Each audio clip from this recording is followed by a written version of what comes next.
kindly be seated. In the name of God, the gracious, the most merciful, Your Excellence, Your Majesties, Excellencies, and Highnesses, peace be upon you and God's blessings. I welcome you all to Sharm el-Sheikh Peace Summit. At this historic milestone, where we all together have witnessed the reaching of Sharm el-Sheikh agreement on ending war in Gaza, and the birth of a glimpse of hope that such deal ends an agonizing chapter in the history of mankind and opens the door, ushering in a new era of peace and stability in the Middle East. The deal offers a better morrow to the conflict-fatigued and strained regional populations. And now we receive the valorous peace leaders that attained peace in the entire world. Allow me to invite His Excellency, the American President Donald Trump, to join the peace lovers leaders who advocate for peace in the world.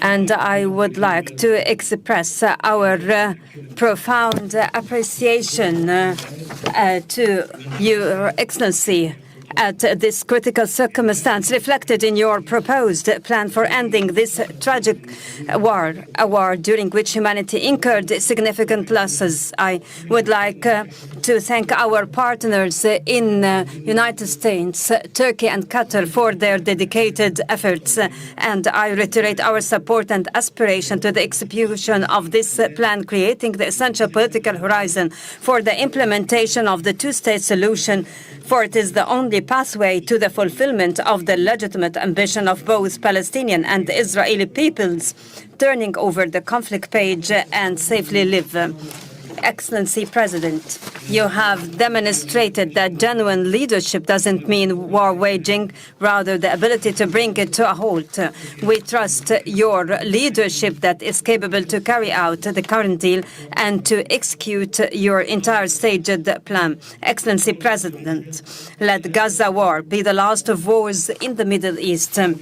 Majesties, Excellencies, and Highnesses, Egypt launched a peace trajectory in the Middle East nearly half a century ago, specifically in November 1977. When the late President Anwar Sadat, may God shower him with his mercy, took unprecedented steady moves in the history of the region and initiated the historic visit to Jerusalem. Since that moment, Egypt has established a new era, granting posterities a chance for life, and proved that people's security is not only realized by military force. Today, Egypt along with its sisterly Arab and Islamic states, reiterate that peace remains our strategic option. Experience showed over the past decades that this option cannot be founded except through just and equal rights. Based on this, and if the whole regional populations have always been relishing the right to their independent nations, the Palestinian people is not an exception. They too have the right to self-determination and to aspire for a future where war doesn't loom over, own the right to enjoy freedom and to live in their independent state, a state that lives side by side with Israel in peace, security, and mutual recognition. Peace is not only crafted by governments, but also built by peoples when they realize that yesterday's rivals could be tomorrow's partners. I avail this opportunity to appeal to the Israeli people. I say, let us turn this historic moment into a new beginning of just and peaceful coexistence prevalent life allow us to look forward together to a better future for the sons of our nations. Together, stretch out our hands for our cooperation towards a just and durable peace for the entire regional populations. Excellency President Trump, let us pause at the scenes of overwhelming relief and happiness, whether down the streets in Gaza or in Israel alike, or in the entire world, after reaching the war-ending agreement. Thanks to your wise initiative, it is another evidence to the people's option is peace. We value as well your interest in resuming life in Gaza. Egypt will work with the United States and in coordination with all partners during the forthcoming days to lay down the common grounds for proceeding towards the strip reconstruction without delay. In this context, we are willing to host early recovery, reconstruction and development conference, which will be based on your plan for ending the war in Gaza, in order to provide livelihoods and to give hope to the Palestinians on their lands. Peace cannot be completed until hands are extended for rebuilding in the aftermath of devastation. Majesties, Excellencies, and Highnesses, we look ahead to a bright future to our region, as its cities are built on hope rather on burying the memories of its inhabitants under the rubble. We have a unique and historic opportunity at hand. It might be the last to come to a Middle East free from whatever menacing its stability and progress. A Middle East where its populations relish peace and decent existence within its secured borders and safeguarded rights. A Middle East that is invincible to terrorism and radicalization. A Middle East free from mass destructive weapons. This is the very new Middle East that Egypt envisions to be embedded in collaboration with regional and international partners. Today's agreement paves the way for that, and it should be cemented and implemented in all its stages, and to reach the implementation of the two-state solution, ensuring our joint vision, exemplifying coexistence among the regional populations, even exemplifying integration among all its states. Honorable attendees, before I conclude my speech, and in appreciation to President Donald Trump's efforts, I would like to declare before the August attendees Egypt's decree to decorate His Excellency with the Order of the Nile, the highest state honor among Egyptian decorations. It is awarded to heads of states and to those who render great services to humankind. Thank you all.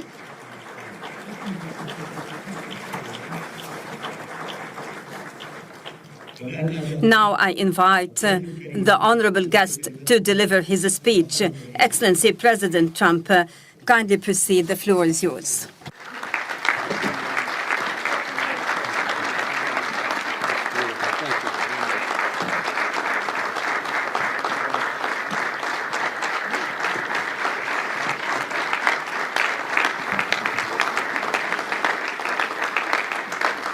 Well, thank you very much, and that was a great honor. I appreciate it very much, Mr. President, Mr. General, Mr. President, great General, great President. Thank you very much.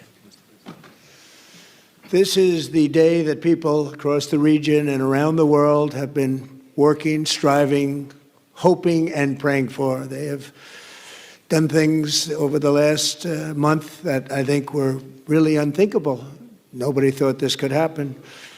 With the historic agreement we've just signed, those prayers of millions have finally been answered. As you know, the hostages have been returned, and further work goes on having to do with the, sadly to say, bodies. Together we've achieved what everybody said was impossible. At long last, we have peace in the Middle East, and it's a very simple expression, peace in the Middle East, and we've heard it for many years, but nobody thought it could ever get there, and now we're there. I want to congratulate everybody sitting in these first few rows and standing behind me. I don't know why they chose to stand, but I promise I'll make it short, okay? We are not going to keep you standing for long. These are great leaders. After years of suffering and bloodshed, the war in Gaza is over. Humanitarian aid is now pouring in, including hundreds of truckloads of food, medical equipment, and other supplies, much of it paid for by people in this room. Civilians are returning to their homes. The hostages are reuniting. I mean, it's beautiful. I'm just watching it backstage. The level of love and sorrow, I've never seen anything like it. It's amazing when you see they haven't seen their mother, their father. They haven't seen them in such a long time, and they lived in a tunnel, a very little tunnel, very deep. And the level of love is just incredible. It's a beautiful thing to see. In one sense, it's so horrible that it could have taken place, but in another sense, it's so beautiful to see. A new and beautiful day is rising, and now the rebuilding begins. The rebuilding is maybe going to be the easiest part. I think we've done a lot of the hardest part, because the rest comes together. We all know how to rebuild, and we know how to build better than anybody in the world. I want to express my tremendous gratitude to the Arab and Muslim nations who helped make this incredible breakthrough possible. And you really did.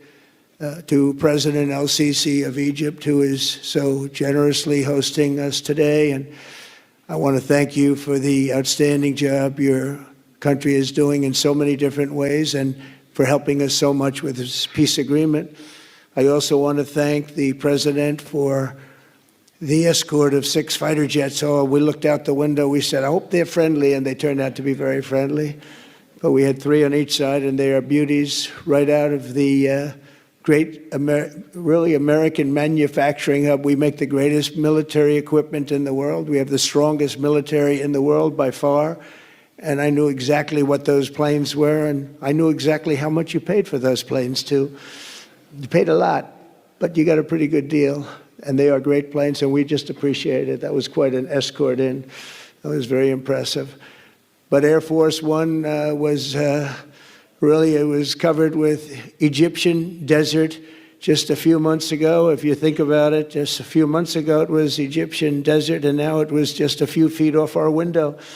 And it was a spectacular sight, and I appreciate it very much. Really, that was pretty good. You got our people by surprise. I don't know if they were thrilled right at the beginning, but they were thrilled as we sailed along very, very calmly and safely. And I'm deeply honored to receive from you, Egypt's highest state honor, the Order of the Nile. The Nile is so beautiful, so magnificent. It's such a beautiful title, the Order of the Nile. Thank you very much, Mr. President. Appreciate it.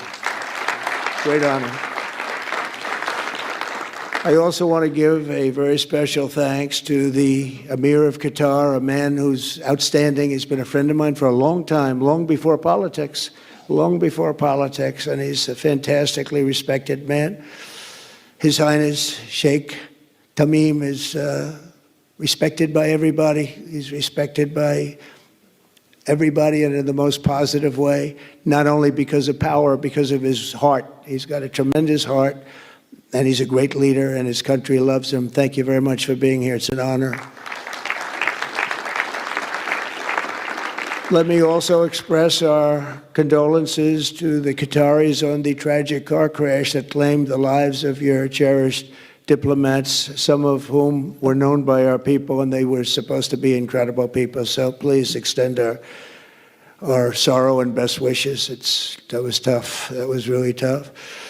On this extraordinary occasion, I also want to give our sincere thanks to President Erdogan of Turkey. He's always there when I need him. He's such a tough guy. He is tough as you can be, but we love him. And when they have a problem with you, they always call me to handle it.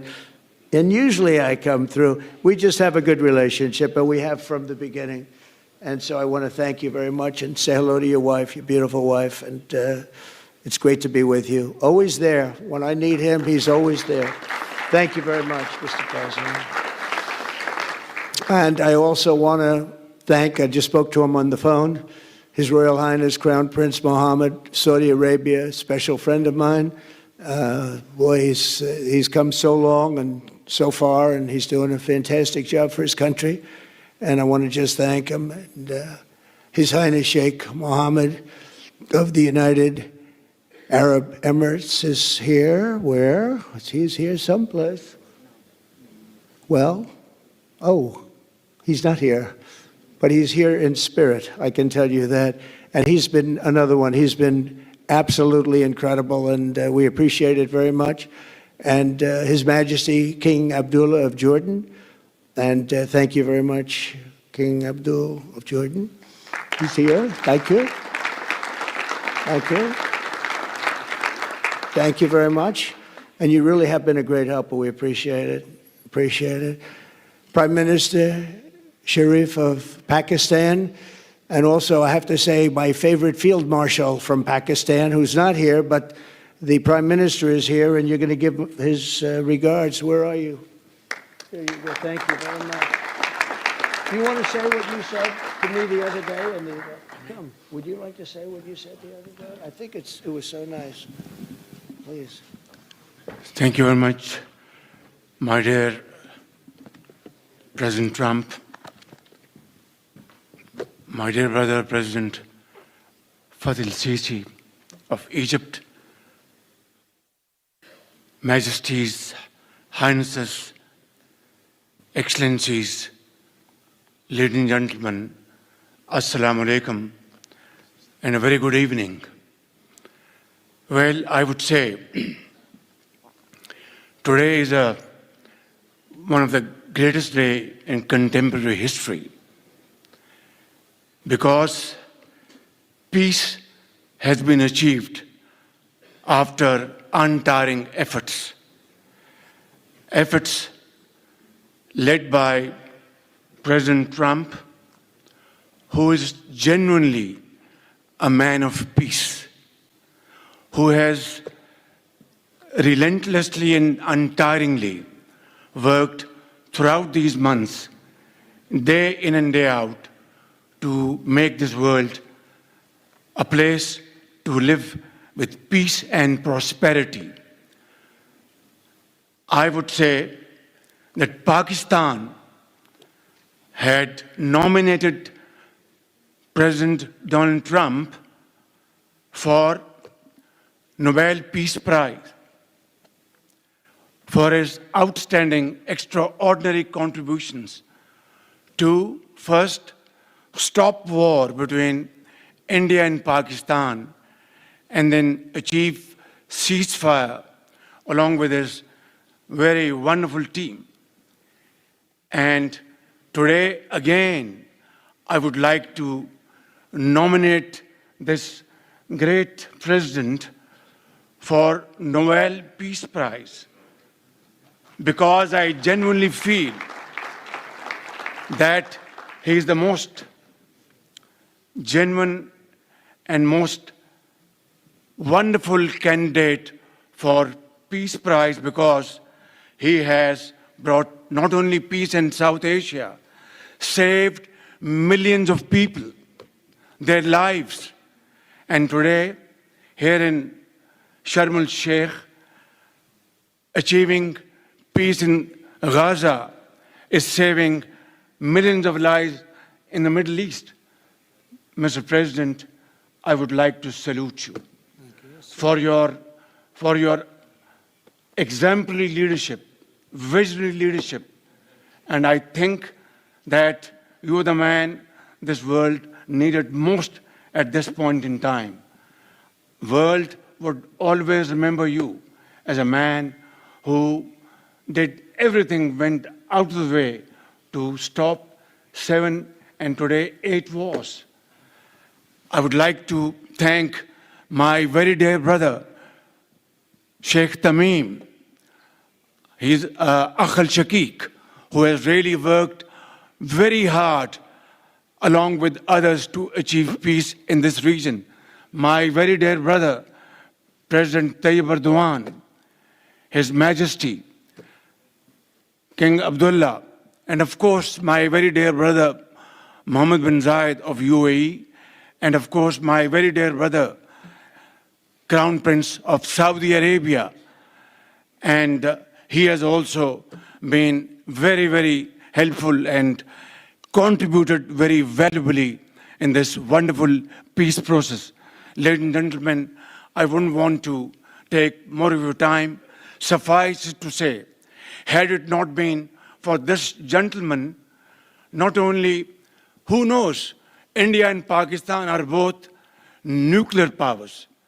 Had he not intervened along with his wonderful team, during those 4 days, the war could have escalated to a level.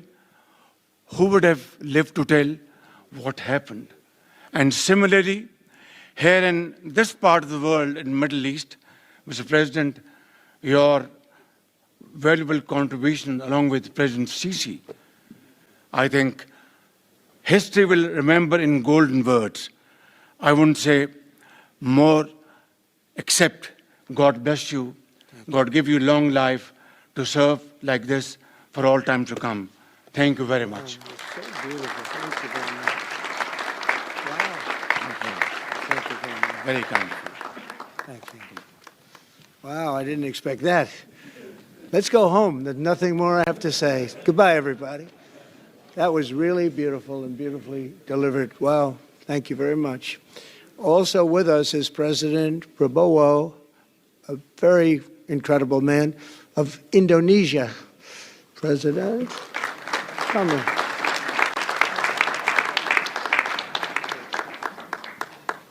Great job. President Abbas of the Palestinian Authority. See, we have them all. We have them all. Great, great. It's good to have you. And so many others. I really have a list here. This first 3 rows and what's standing behind me, I don't know why they chose to stand, but that's there. They're going to be very famous tomorrow, all of them. We have the Arab League is represented by His Excellency, and thank you very much for being here. Thank you very much. We have Armenia, and Azerbaijan.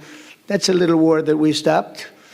That's a little war. There they are. Look at them. They're sitting. When I met with them, it was in the Oval Office. They fought for like 31 years or some crazy number. And they had one sitting on that side of the Oval Office, one sitting. By the time we finished in 1 hour, they were both hugging each other. And now they're friends and they're getting along great. Look at it. So I want to thank you both. That's incredible. Really incredible.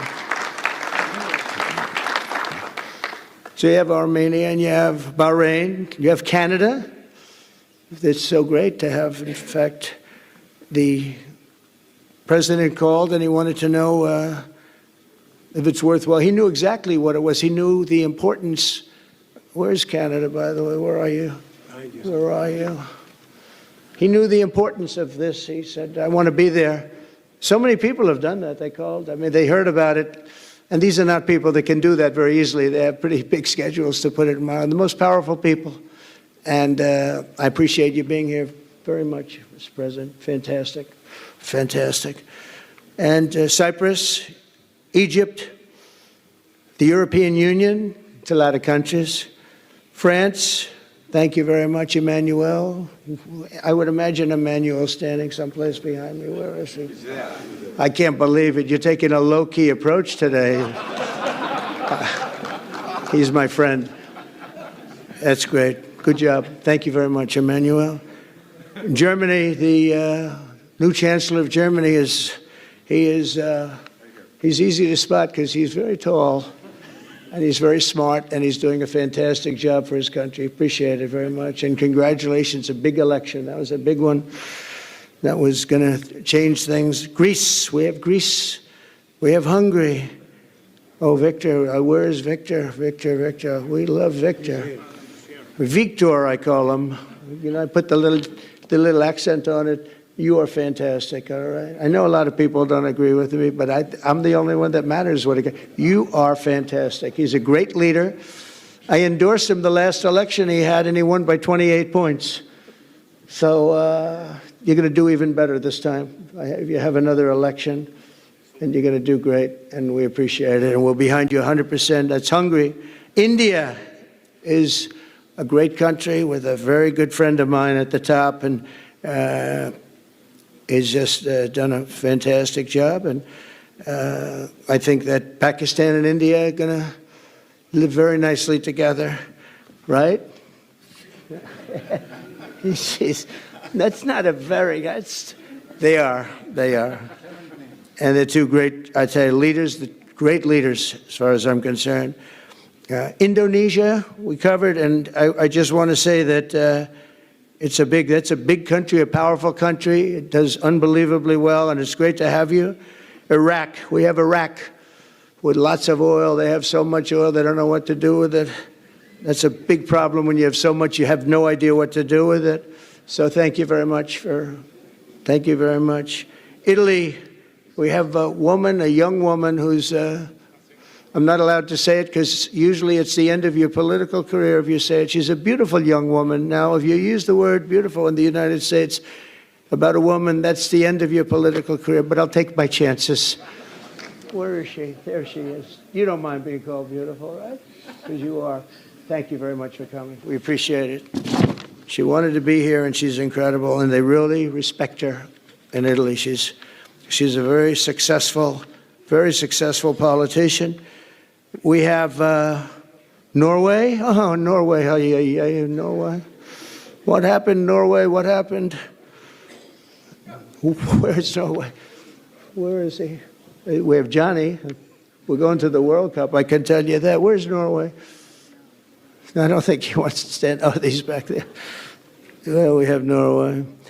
Oman, again. We have Paraguay. We have really fantastic representative from Saudi Arabia. Thank you very much. I'll tell you what, and this time we'll get you the best seat. He always gets the best seat. He deserves the best seat. But what a great place it is. Spain. Where's Spain? Are you guys working on him with respect to the GDP? We'll get close. We'll get close. But fantastic job you're doing. And UAE, which is great. United Kingdom. Where's United Kingdom? Where's our friend? Where? Come here. Is everything going good? Very good. That's very nice of you here.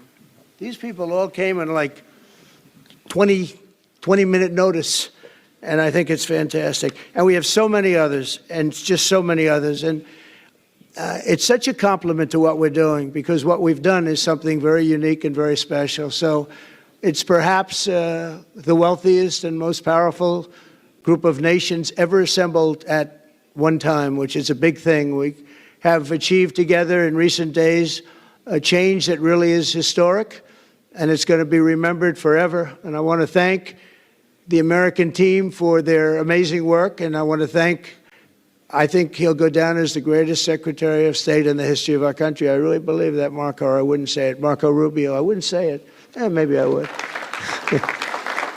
You're doing a great job. I'll tell you, he's on course to do it. We've done a lot of work in 9 months. We've done a lot of work. I say that, 1 year ago, a little more, but 1 year ago, America, the United States of America was was a dead country. The king told me, and I use that, he said, sir, 1 year ago it was a dead country. Today you have the hottest country anywhere in the world, and it is. It's the hottest country. So many investors are here. We have over $17 trillion being invested in the United States, which is a record that nobody has ever beaten. I don't think anybody will. And we still have 4 months to go before it's a year. So in 8 months, we have over 17 trillion. We're actually very close to $18 trillion. There's never been, as an example, the previous administration had less than $1 trillion over 4 years. We have, we're close to breaking $18 trillion in 8 months. That's pretty amazing. No country's ever done that. I want to also thank Special Envoy Steve Witkoff and my son-in-law and a great guy, Jared Kushner. And I even have my daughter here, Ivanka. Ivanka, please stand up. Ivanka's here. Wow. Thank you. Thank you, Ivanka. We have a great team, and we have, as you know, General Raisin Kane. We have John Radcliffe. We have Tom Barrack. We have really a lot of good talent. We have Pete Hegseth, who's now Department of War as opposed to Department of Defense. We made a little change. Somehow I like the name better, so do you, so do a lot of people. But the momentous breakthrough that we're here to celebrate tonight is more than the end of the war in Gaza. It's with God's help it'll be the new beginning for an entire beautiful Middle East.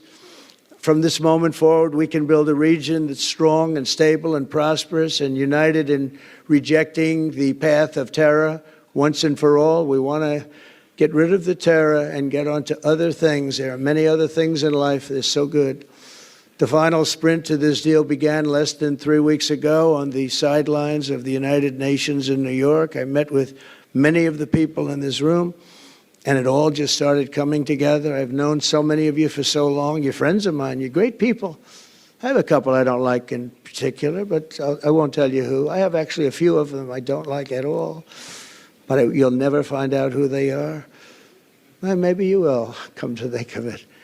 But I have most of you who I like a lot, and I respect a lot. Maybe that's more important. We listened, and we exchanged ideas, and we kept pushing forward until the job was done, and the first steps to peace are always the hardest.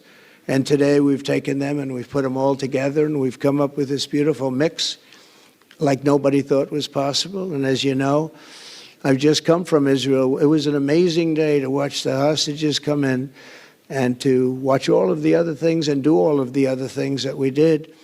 And like all of us here this evening, the Israeli people are overjoyed that the war has ended. Many of you have had dancing in the streets. They had dancing in the streets. And they've been dancing for weeks now once they heard about this and they heard that it was even a possibility. They're elated at the arrival of the hostages and excited to begin this new chapter for the entire region, and it's going to be that, and they are going to be great partners, and I hope everybody's going to join the Abraham Accord. I like to say the Avraham. I love Avraham, but somehow it doesn't sound as good when I say it as it does when some of my other friends say it who are from the region. But we're going to get a lot of people joining the Abraham Accords. We have the 4 great nations that did it early on, and they stayed with it. And then you had the Biden administration, which is the worst administration in the history of our country. And obviously, they did nothing on that and anything else. And so it stayed at 4. And now a lot of people, even today, they're talking about all joining up. So many people have talked to me about that. And it's going to be a great tribute to really the United States. I mean, the United States has worked very hard in the Middle East, so it would be a tribute to us and to Jared and to Steve and to all of the people, Marco, all of the people that have worked so hard on that. And it really is going to it's going to guarantee that it all stays together. You're going to do well, because the 4 nations do very well. I mean, they do extremely, as they're wealthy, but they're a lot wealthier because of it. So I hope everybody's now joining up. Now we have no excuses. We don't have a Gaza, and we don't have an Iran as an excuse. That was a good excuse, but we don't have that anymore. All the momentum now is toward a great, glorious, and lasting peace. And our commitment to fulfilling the 20-point plan we developed together will be the crucial foundation for achieving that bright future. And it's being worked on right now as we speak. And we're actually in stage 3 and 4. It's not going to be, just divided down so simply. We can be long advanced on some of the things that we say we're going to do. We can take them out of order in a positive way, and we've shown how it can be done with responsible nations like the people in this room, these incredible people in this room, setting aside their differences, seeking common ground, and pursuing a better world for all of us. And that spirit's my dream, that we all get together and enjoy our life. And we're going to put some of you on the Board of Peace. Everybody wants to be on the Board of Peace. They said, would you be the chairman? I say, I'm pretty busy too. But whatever we can do to have peace in the Middle East, it's worth it. But everybody wants to go on the Board of Peace, so we're probably going to enlarge it. We're going to get, and the leaders, the top people, the top leaders, they want to be on the Board of Peace. A beautiful term. At first I wasn't sure, and then I realized how beautiful it is. And for the people of Gaza, the focus now must be on restoring the basics of a good life.